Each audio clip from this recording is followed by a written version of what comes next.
Buongiorno, sono Elisabetta Lamon. Per Veneto Welfare andrò ad esplorare il tema del welfare aziendale e di come esso si concretizza nella contrattazione di secondo livello, guardando dapprima l'andamento demografico, economico, ma anche l'andamento produttivo e sociale della nostra regione, della regione del Veneto, per comprendere poi i bisogni finalizzati alla programmazione di welfare. Allora, entrando nel merito, l'analisi dei fenomeni che interessano la popolazione veneta e che qui vengono proposti vuole da un lato evidenziare i veloci cambiamenti demografici, ma dall'altro anche proporre uno sguardo che sia prospettico, portando delle considerazioni che possano contribuire a pianificare e programmare i bisogni di welfare. Allora, in questa prima analisi si sono considerati alcuni dati sull'andamento demografico degli over 65. Beh, questo target d'età perché potenzialmente fuori dal sistema produttivo e un target che potrebbe rappresentare quella fetta di popolazione che con probabilità necessiterà di una maggiore attenzione in termini di cura e di assistenza. Cura e assistenza che dovranno essere garantiti sia dai servizi territoriali che dalle persone a loro vicine. Pensiamo ad esempio a tutto il sistema della famiglia e dei figli. Su questo aspetto di cura va però precisata una tendenza che si è registrata anche nell'ultimo rapporto Istat, che è quella di un veloce cambiamento anche nella composizione delle famiglie, che sempre più si configurano come nuclei di persone sole e di coniugi senza figli. Beh, di fatto nuovi stili di vita, nuovi modi di intendere la società, che però caricheranno i costi di welfare, in conseguenza anche di molti fattori, tra i quali appunto l'assenza di un welfare familiare, i maggiori costi legati alle solitudini, ma anche l'utilizzo non pieno della proprietà edile e gli squilibri del mercato a cui già di fatto stiamo assistendo. Allora, questi primi dati evidenziano quelli che sono i territori più anziani e il veloce invecchiamento della popolazione. Ma allora quanti sono i residenti over 65 in Veneto? Nella nostra regione negli ultimi 20 anni si è assistito ad un fenomeno di crescita costante dei residenti over 65. Infatti nel 2021 registriamo un aumento di 326.000 unità, pari ad una crescita quasi del 40%. Ma a ragionare con i valori assoluti forse può non essere sufficiente. E allora è possibile cogliere con maggiore chiarezza quanto incide il fenomeno dell'invecchiamento in Veneto andando a leggere i dati in termini di peso percentuale della popolazione over 65 sul totale della popolazione residente, andando a confrontare gli anni dal 2001 al 2021. Come vedete nel grafico, in questi 20 anni gli over 65 sono passati dal rappresentare il 18,3% della popolazione al 23,8%. Anche qui registriamo un incremento decisamente significativo che sta a testimoniare anche come la nostra regione sia un territorio nel quale c'è una buona qualità della vita, ma probabilmente testimonia anche l'efficienza di un sistema sanitario che nel tempo ha dato delle risposte concrete ai bisogni appunto degli anziani. Beh, se dovessimo invece guardare al fenomeno con la lente dell'ingrandimento focalizzata sulla questione di genere, questa è la situazione. Il grafico mostra come percentualmente è ripartita la popolazione tra maschi e femmine. Come vedete i maschi sono segnati in blu, le femmine in arancio. Le donne vivono mediamente di più degli uomini, anche in Veneto vivono di più. Questo comporta che se fino all'età di circa 70 anni c'è un relativo equilibrio nel rapporto della popolazione maschi-femmine, sopra questa fascia d'età inizia a prevalere il sesso femminile su quello maschile. E pensando a un modello di welfare e osservando ovviamente anche l'aumento del numero di persone over 65 residenti che abbiamo visto prima, potrebbe essere utile immaginare dei servizi dedicati per una programmazione mirata e consapevole verso il genere femminile. Andando a vedere la crescita della quota di popolazione anziana, sia essa maschi o femmine, è un fatto che determina essenzialmente un costante incremento di che cosa? Della popolazione non attiva, un costante incremento della popolazione a forte necessità assistenziale, ma anche un incremento della popolazione con un alto impatto di investimento sanitario.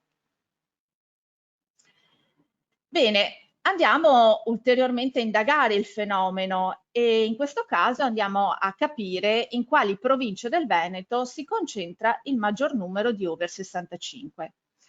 Come mostra la nostra cartina e leggendo i valori assoluti che sono indicati, notiamo come la provincia di Padova, con quasi 219.000 residenti, sia il territorio che ospita il maggior numero di over 65. Segue poi la provincia di Venezia, quella di Verona e quella di Treviso. E sempre osservando i valori assoluti è possibile notare come le province di Rovigo e di Belluno siano quelle con un numero di residenti over 65 complessivo più contenuto. Anche in questo caso è possibile trarre delle considerazioni, quindi è possibile ipotizzare che i contesti urbanizzati hanno pagato probabilmente meno negli anni situazioni di migrazione interna dovuta all'evoluzione che c'è stata nello scenario economico veneto. Tuttavia però analizzare il fenomeno osservando soltanto i numeri potrebbe essere non sufficiente a spiegare l'invecchiamento della popolazione con il dovuto approfondimento. Ed è per questo che andiamo a capire anche in questo caso quanto pesa percentualmente questo dato sul totale della popolazione residente. Allora, la mappa indica, come vedete, una situazione ribaltata rispetto al dato assoluto che abbiamo appena visto. Il rapporto over 65 popolazione totale per provincia mostra come, in questo caso, le province di Belluno e di Rovigo abbiano una popolazione mediamente più anziana con un valore superiore alla media regionale. La media regionale si attesta al 23,8, Belluno invece sale al 27,5 e Rovigo al 27,2. La provincia più giovane, la vedete, è quella di Verona. Beh, anche qui possiamo dedurre che le aree depresse sul piano economico notano un peso degli anziani più alto. Questo perché? Sicuramente c'è stato un minore investimento industriale, quando invece è stato forte il peso di industrie che sono state colpite dalla rivoluzione digitale, che probabilmente con ritardo ha impattato, ecco, in questi territori.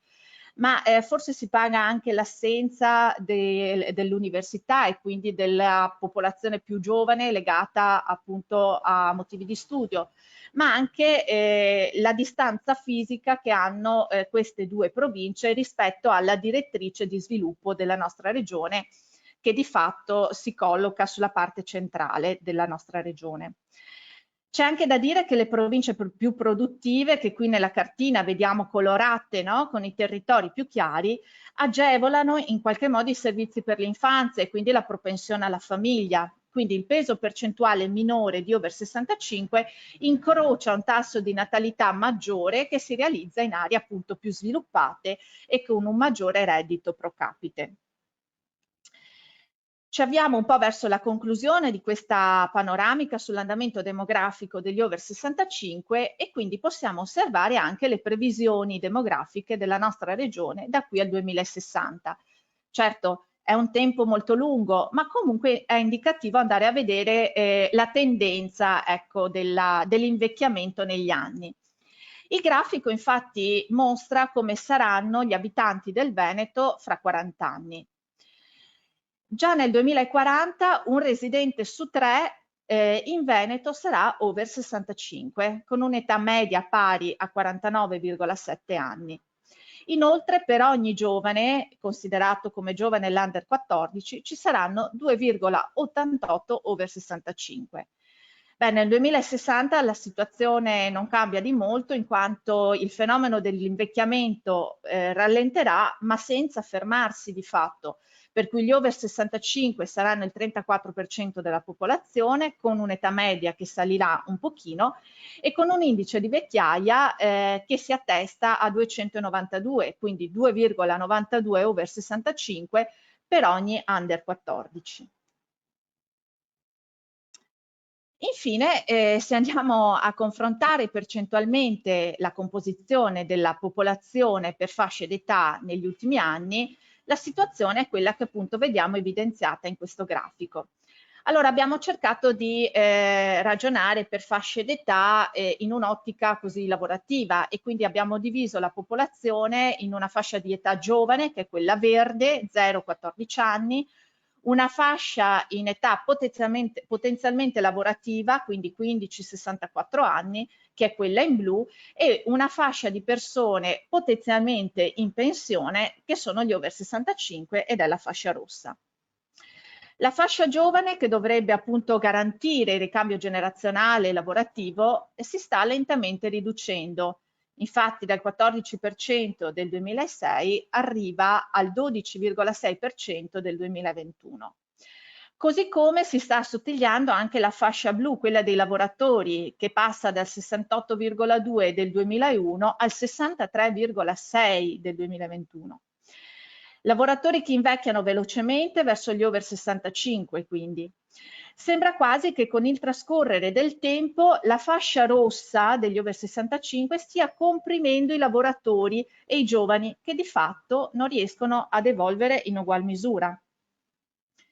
L'assottigliarsi della fascia di popolazione adulta è un fatto che determina una potenziale riduzione proporzionale anche della capacità fiscale e contributiva. Capacità fiscale e contributiva che viene ulteriormente deteriorata da altri fattori, come ad esempio la costante riduzione della produttività del lavoro, che implica un costo maggiore in termini di formazione e in termini di mantenimento delle risorse umane.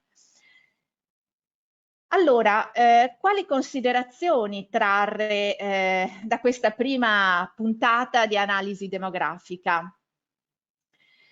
Le prospettive sull'invecchiamento della popolazione ci suggeriscono una riflessione sulla tenuta del sistema pensionistico e sanitario, che almeno finora si è basato quasi esclusivamente su patti di solidarietà intergenerazionale.